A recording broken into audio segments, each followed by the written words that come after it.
samu rahoton cewa wata budurwa ta bar ma saurayinta wuƙa har lahira kusa da ɗakin otal. Wata yarinya ta hallaka saurayinta a bayan ɗakin otal cikin dare a jihar Nasarawa ranar Laraba. Yarinyar ta aikata wannan aika-aika ne sakamakon rashin jituwa da ya auku tsakanin masoyan biyu.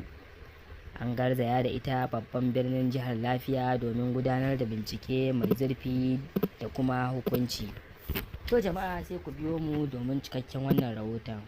Ku fara danna mana subscribe da ƙararrawar sanarwa domin samun cikakkun shirye-shiryenmu.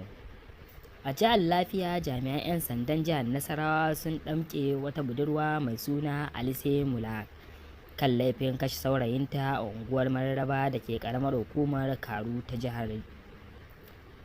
Hukumar mu ta rawaito cewa Alice Mulak ta kashe saurayinta ne yayin fada da ya kaure tsakaninsu. Kakakin hukumar 'yan sandan jihar DSP Rahma Nansel ta bayyana cewa abin da ya auku ne ranar Laraba a bayan ɗakin otal na City Rock Hotel da ke garin. Ya ƙara da cewa tuni yarinyar ta shiga hannun hukuma. An gano wuƙar da ta yi amfani da shi ne wajen aikata kisan.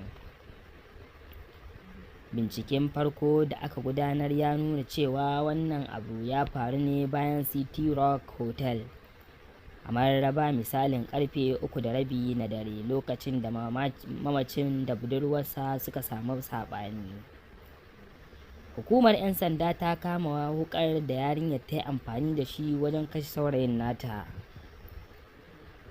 sannan kuma an garzaya da ita ofishin CID na lafiya domin gudanar da cikakken bincike.